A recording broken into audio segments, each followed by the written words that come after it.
बोलिए श्री सियापति रामचंद्र भगवान की जय। पवन सुत हनुमान जी महाराज की जय। सबसे पहला आपका प्रश्न जो है क्या था कि हमारा धर्म क्या कहता है, यही था प्रश्न। धर्म क्या है, धर्म कहता क्या है, उसका पालन कैसे करना धर्म क्या है, चाहिए। धर्म क्या है उसका आपको मैं प्रश्न का उत्तर देता हूँ। आपको कूलर थोड़ा बंद कर दीजिए अगर दिक्कत हो। नहीं कोई बात नहीं। धर्म की सबसे बड़ी परिभाषा ये है कि धर्म जो है हाँ वो बंद कर दीजिए, वो आवाज बंद कर दीजिए। धर्म की परिभाषा ये है अपने द्वारा किसी का हित हो जाए यही धर्म। अपने द्वारा किसी का हित हो जाए यही धर्म है। परहित सरिस धर्म नहीं भाई, पर पीड़ा सब नहीं अधिकारी। दूसरे का भला करने से बड़ा कोई धर्म नहीं और दूसरे का बुरा करने से बड़ा कोई अधर्म नहीं। ये है धर्म की परिभाषा। दूसरा प्रश्न था आपका क्या था? दूसरा प्रश्न क्या था? उसका कैसे निर्वाह किया जाए सुबह से शाम तक। धर्म का पालन कैसे किया जाए? धर्म का पालन के आड़ में भोग जो हो रहा है क्या वास्तविकता वो है, या धर्म की जो प्रचार प्रसार हो रहा है क्या वास्तविकता, या पूजन पाठ हम करते हैं। देखिए धर्म हमारा ये कहता है कि पशु पक्षी हो, मनुष्य हो, कोई भी जाति हो, कोई भी संप्रदाय हो, कोई भी पशु पक्षी हो, कोई भी हो, हमारा कर्म है कि हमें सबकी सेवा करनी है। हमें किसी से सेवा नहीं लेनी। हम धर्म का आडंबर वो कहता है कि मुख में राम बगल में छुरी, मुंह में तो राम का नाम ले रहे हैं, बगल में किसी की हत्या का षड्यंत्र रच रहे हैं, किसी को गिराने का षड्यंत्र रच रहे हैं, किसी का अपमान करने का षड्यंत्र रच रहे हैं, किसी को दुख देने का षड्यंत्र रच रहे हैं, किसी को कष्ट देने का वो कर रहे हैं। आपके व्यवहार के द्वारा, आपके कर्म के द्वारा, आपकी वाणी के द्वारा, आपके आचरण के द्वारा, आपकी संस्कृति के द्वारा, आपके आदतों के द्वारा दूसरे को सुख पहुंचना चाहिए। आप जैसे श्री सत्यनारायण भगवान की कथा कर रहे हैं, तो सत्यनारायण भगवान की कथा कर रहे हैं तो सबसे पहले अपने घर में सभी सदस्यों से पूछिए, एक छोटे से बच्चे से भी पूछिए, बेटा मैं श्री सत्यनारायण भगवान का कथा कर रहा हूँ, तू क्या सहमति है तेरी? वो कहेगा हाँ पापा जरूर करो। बेटी से पूछिए, पत्नी से पूछिए, भाई से पूछिए, घर के जितने भी सदस्य हैं, माता पिता से पूछिए, जब वो कहे हाँ आप करो, फिर उसके बाद में उसमें सभी का सहयोग।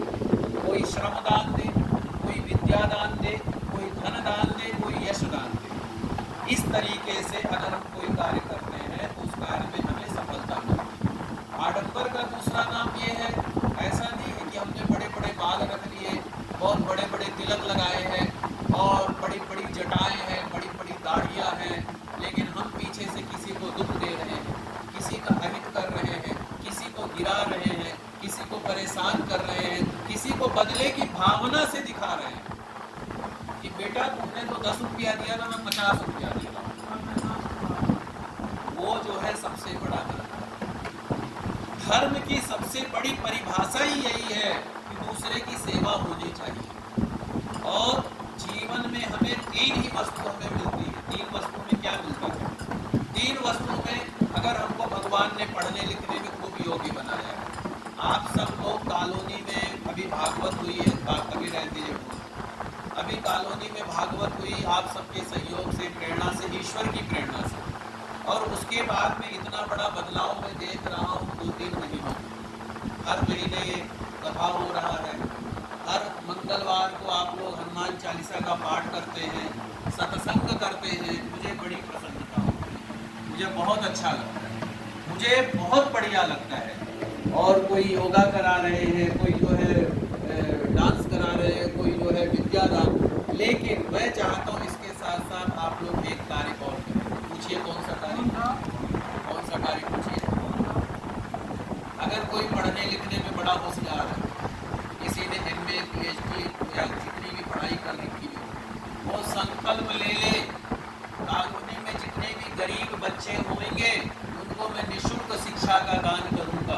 क्या ऐसा हो सकता है? हो सकता है कि नहीं हो सकता है?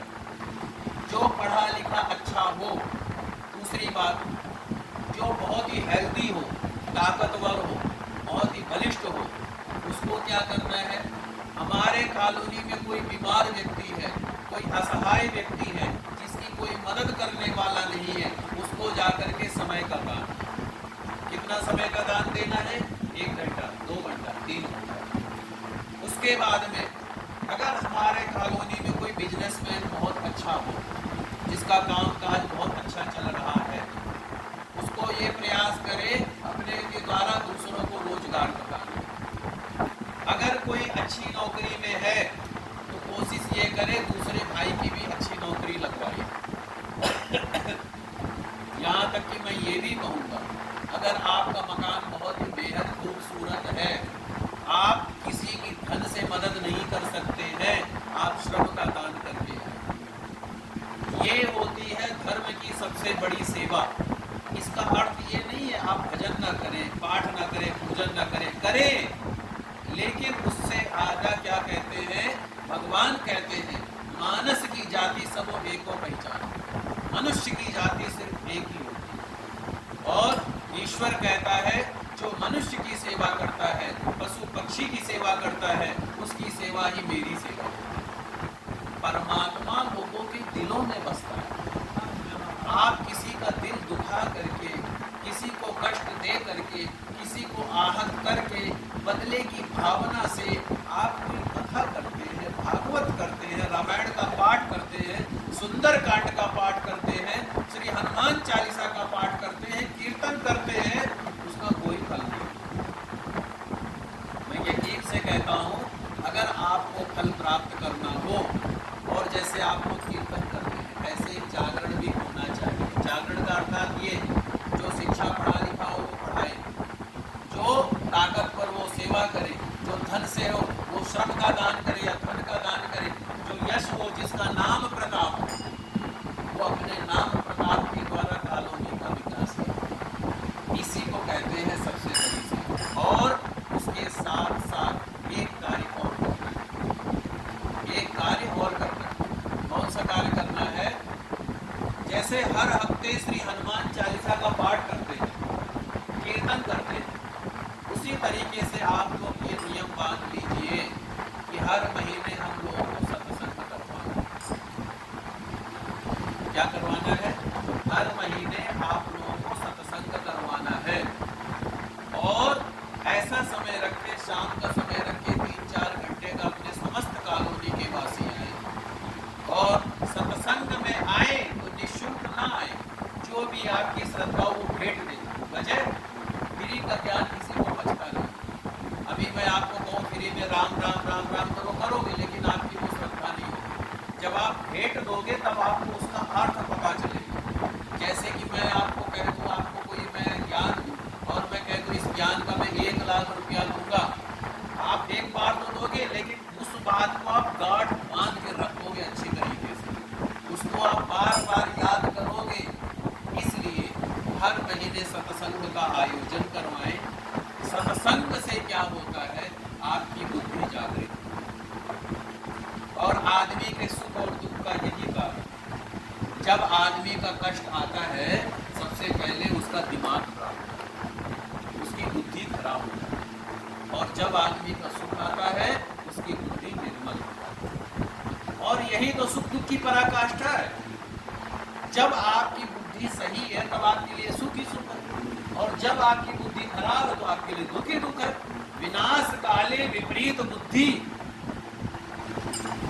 और सत्संग से आपकी बुद्धि जागृत होगी, सत्संग से आपको सुमति की प्राप्ति होगी। सुंदर कांड में कहा गया है, जहाँ सुमति तहाँ संपत्ति नाना, जहाँ कुमति तहाँ विपत्ति निदाना।